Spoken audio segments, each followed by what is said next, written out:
अस्सलामुअलैकुम dear students, I hope you all are fine.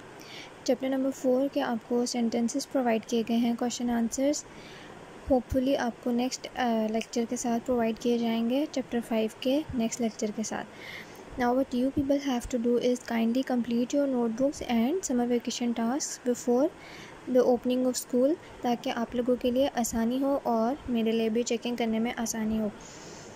Now we are going to start chapter number 5, my life at home. My pets, मेरे पालतू जानवर।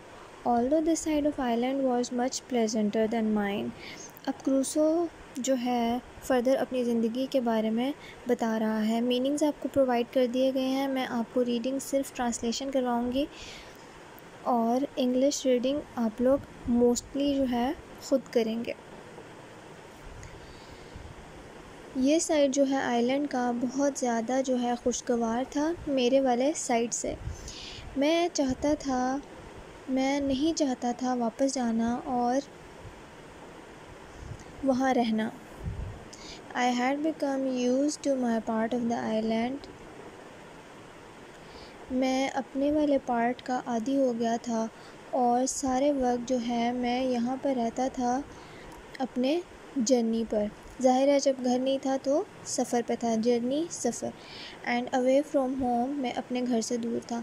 उसे ये वाला जो है पार्ट पसंद तो आया था आइलैंड का, लेकिन वो अपने पार्ट का आदी हो गया था, उसे वही अपना घर लगता था। वो ट्रैवल करता रहा along the coast towards the east. वो ईस्ट साइड पर ट्रैवल करता रहा तकरीबन 12 माइल तक, 12 मील। फिर मैंने एक बड़ा सा पोल जो है वहाँ पर लगा दिया मार्क करने के लिए कि मैं कहाँ तक आया था, और मैंने डिसाइड किया घर वापस जाने के लिए।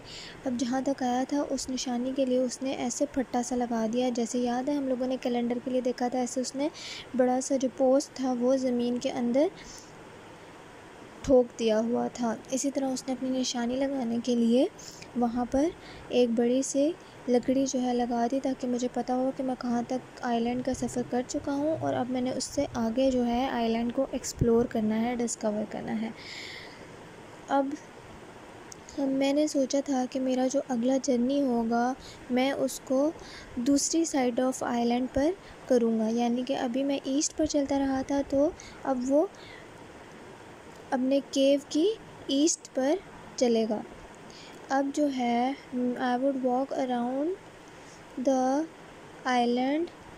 मैं यहाँ तक चलकर आऊँगा जहाँ तक मेरी पोल लगी होगी दोबारा, और फिर उससे आगे सफ़र करूँगा। मैं अपनी जर्नी पे जो मेरा घर जाने का सफ़र था, मेरा जो कुत्ता था, मेरा जानवर जो है मुझे चेस करता रहा एंड कॉट अ किड, और उसने एक बच्चा भी पकड़ लिया। मैं गया उसको पकड़ने के लिए, मैंने उसे पकड़ लिया और उसकी जान बचा ली अपने कुत्ते से, अलाइव मतलब मैंने उसको ज़िंदा अपने कुत्ते से बचा लिया। अब किड क्या है, किसका बच्चा है, ये हमें लेटर पता चलेगा। I thought I would take it home with me. मैंने सोचा कि मैं उसे अपने साथ घर ले जा सकता हूँ। अगर मैं ले जा सकता तो मैंने सोचा कि क्या ये मेरे लिए पॉसिबल होगा कि मैं 1 या 2 बच्चे जो हैं कुत्ते के वो अपने साथ ही रख सकूं एंड मेड देम टेम, और अपना पालतू उनको बना लूं। तब मेरे पास खाना होगा। अब जो बच्चे हैं वो बकरी के थे। तब मेरे पास खाना होगा जब मेरा पाउडर जो है सारा का सारा जो है ख़त्म हो गया था, क्योंकि वो अब किसी को बच्चे को बकरी के मार के नहीं खा सकता था, क्योंकि उसका गन पाउडर ख़त्म हो चुका था। मैंने एक कॉलर बनाया, I made a collar and lead for this little creature from some old rope which I've always carried about with me। अब उसने जो है क्या किया, एक पुरानी सी रस्सी से उसको बांध दिया जो कि वो हमेशा साथ लेकर फिरता था। अब वो उसको भी आई लेड इट अलोंग, उससे भी उसने क्या किया, उसको भी साथ ले लिया।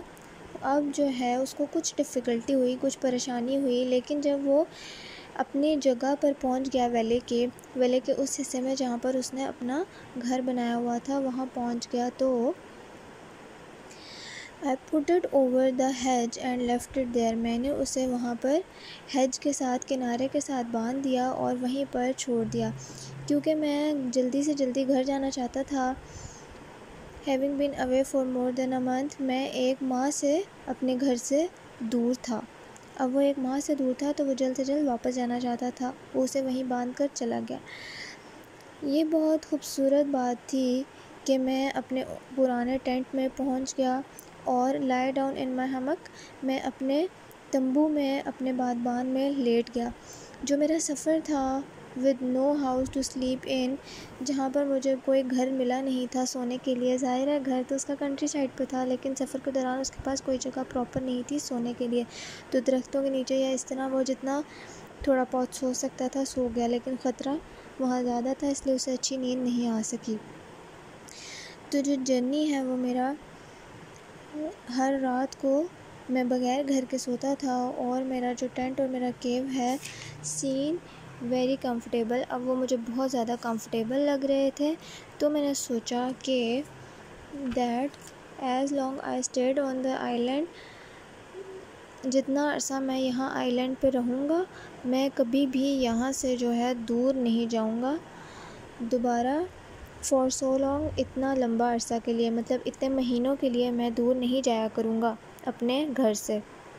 आज हम सिर्फ इतना ही पढ़ेंगे। हमने सिर्फ एक पेज पढ़ा है और यहाँ तक कंप्लीट किया है, पेज नंबर 34 के फर्स्ट पैराग्राफ तक। अब आप लोगों ने क्या करना है, आप लोगों ने, आपको जो क्वेश्चन आंसर्स और सेंटेंसेस प्रोवाइड किए गए हैं, सेंटेंसेस जो प्रोवाइड किए गए हैं वो कंप्लीट करने हैं। और अगर तो आपकी नोटबुक्स का काम बिल्कुल थोड़ा सा भी रहता है पीछे से, तो आप लोग काइंडली उसे कंप्लीट कर लीजिए। अपना वैकेशन टास्क भी कंप्लीट कर लीजिए। हमारा सिलेबस थोड़ा रह गया है क्रूसो का, नावल का, तो हमें इसे कंप्लीशन में इतनी मुश्किल नहीं होगी। इसीलिए काइंडली आप लोग हमारी स्लो रीडिंग के साथ जो है साथ साथ अपना टास्क जो है कंप्लीट करते जाइए, ताकि आपको किसी किस्म की डिफ़िकल्टी ना हो। Now what you people have to do for homework is, आप लोगों ने पीछे जितने चैप्टर्स हमने पढ़े हैं उनकी एक्सरसाइजेज़ भी लाजमी सॉल्व करनी है। वो आपका होमवर्क है, वो सिर्फ चेक होगा, वो आपको क्लास में नहीं करवाया जाएगा। करेक्शन करवाई जाएगी, लेकिन वो आपको सॉल्व नहीं करवाया जाएगा। आप सब ने उसको ख़ुद पढ़ के सॉल्व करके आना है। Kindly complete your notebook, submit your summer vacation task and take your lectures seriously. Take care of yourselves. Meet you in the next meeting. Allah Hafiz.